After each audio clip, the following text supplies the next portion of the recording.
Chapter 21. Saya, the herd is on the move.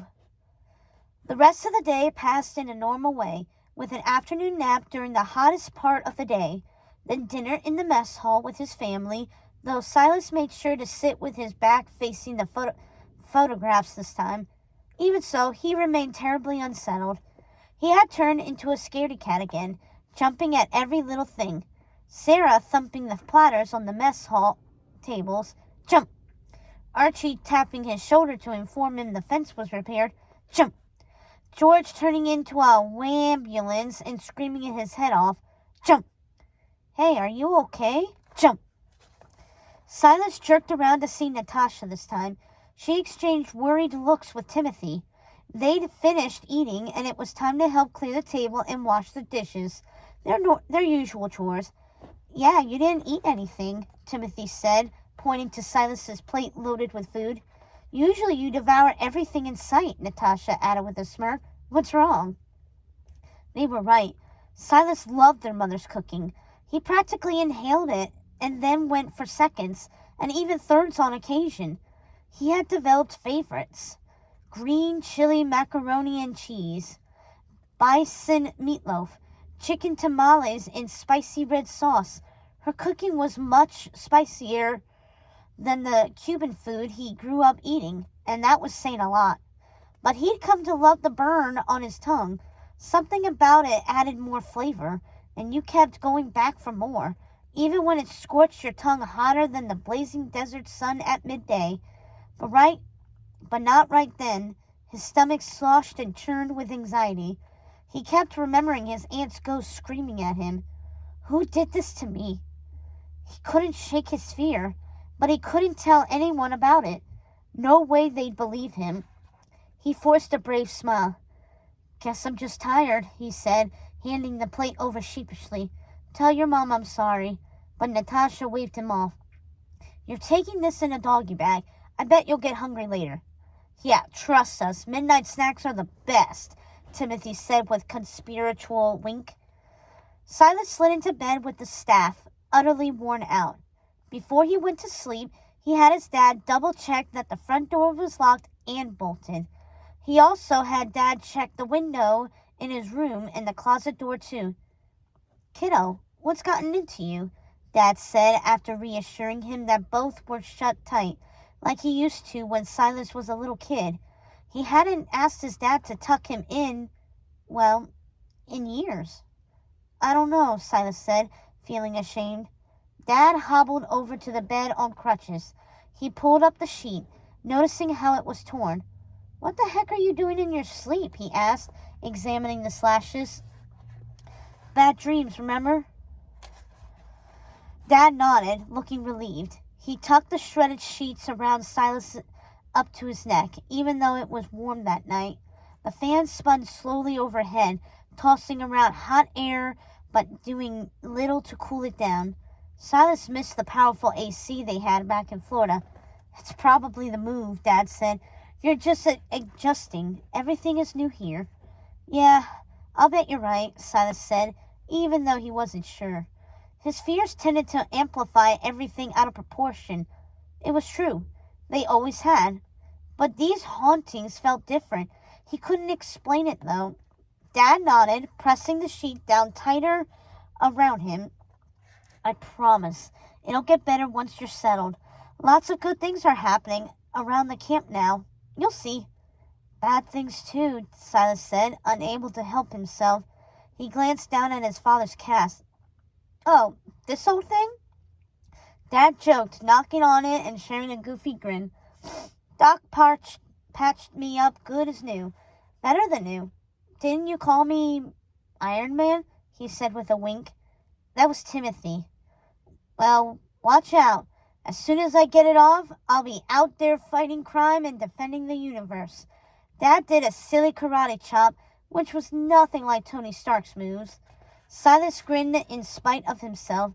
His father could be cheesy with his dad jokes, but he always made everything more fun and, consequently, less scary. Son, you have to look on the bright side, he went on, giving Silas a squeeze on his shoulder. That's the only way to get through life. It's what I always try to do. The bright side? Silas asked. He didn't always understand all his father's old-fashioned sayings. Some were downright strange and confusing, while others were pretty silly. Dad nodded. Like when the sun is out and shining bright? You ever see a scary movie like that? No, Silas admitted. They all took place late at night, or in dark, creepy houses. Oh, and basements. They didn't have those in Florida, or in Arizona. But you didn't want to go into them. Silas had learned that was basically spooky movie 101. Same for real life. Just imagine that the sun is shining and nothing can go wrong. Think about the good things since we moved out here. You already made new friends. Timothy and Natasha? Exactly. And once we get everything up and running with all the campers, it's going to be so much fun. I promise. You'll see. It'll all be worth it. Your old friends will visit too. He missed Jose and Tamara. They texted almost every day, but it wasn't the same. Sometimes their texts made him sad, like hearing about all the stuff he was missing out on back home. The beach picnics and adventures at the skate park and sleepovers at Jose's house. Well, sweet dreams, Dad said. Don't let the scorpions bite. Don't you mean sting? Ha! Good one. I'm adding that to my joke repertoire. Your mom will kill me. With that, he hopped to his feet, wobbling slightly, then used his crutches to make it to the door. He looked back one last time before shutting it behind him. Silas could hear him thumping back to the sofa, feeling less afraid than he had, since they'd arrived at Camp Pride Rock. Silas sank into a deep slumber filled with brighter dreams, the kind where the sun shone and you had superpowers that you didn't have in real life. In the middle of the night, Silas woke abruptly from a fantastic dream where he'd been flying. He blinked in the semi-darkness of his room as the dream faded away and reality came into stark focus. Thankfully, nothing seemed out of place. No weird sounds or lights. What had woken him up? He listened for George's wailing, but the baby was quiet. The fan cycled overhead, doing little to cool the warm night. His sheets were soaked with sweat. Maybe that was what woke him. But then, he heard something that sounded like thunder. Back in Florida, they had horrible thunderstorms that spat rain, wind, and lightning and could take down palm trees and rip the roofs off houses. But this sounded different. It was a low rumble that didn't break. It grew steadily, louder, instead of dying out. No lightning pulsed in the dark skies either. What could it be? The low rumble gradually built into a thunderous sound that shook the ground. The whole cabin started to quake and tremble from the force of it. He grabbed his staff, crept out of bed, and tiptoed down the hall to get his father. The hallway was dark and shadowy. Fear wrapped around him like a strangled hold. He could even feel the floor vibrating under his feet. It kept getting worse. Dad was sound asleep on the sofa, snoring loudly. His cast was elevated on a stack of pillows, as usual. How could he sleep through this? Silas expected George to wake up any second. He always roused during their Florida thunderstorms, but everyone else remained fast asleep. How was that possible? Why was he the only one who could hear this terrible racket? It sounded like thunder that wouldn't subside, but grew louder and louder, like something terrible was coming for them. Now he regretted telling Timothy that he didn't want to be Thor, the god of thunder. Superstitiously, he wondered if he'd brought this on himself. The gods could be vengeful. Clasping the staff tighter, he continued through the living room toward the porch. The thunderous noise was even louder now that he was close to the doors. He thrust them open to the night, scanning the sky for thunderheads. But the sky was clear and star-filled, with a thin crescent moon hovering over the Pride Lands, casting a silvery glow over the desert landscape. He saw something moving out there. Actually, a whole lot of somethings. They moved as one huge mass, trampling over the campgrounds and kicking up dust and sand into a thick cloud that hovered about them. The closer they got, the more he could make out their giant bodies and horns. It looked like a herd of oddly shaped cattle. No, this can't be happening. Suddenly, he recognized them from his wildlife books. They looked like wildebeests, which always reminded him of buffalo or cows, and right then he realized what this was. It was a stampede. A stampede was when a herd of animals got spooked and panicked together. They were super dangerous. A stampede could trample, well, anything unlucky enough to get in its path without any logical reason. The thunderous noise that kept growing louder came from their hooves trampling the ground.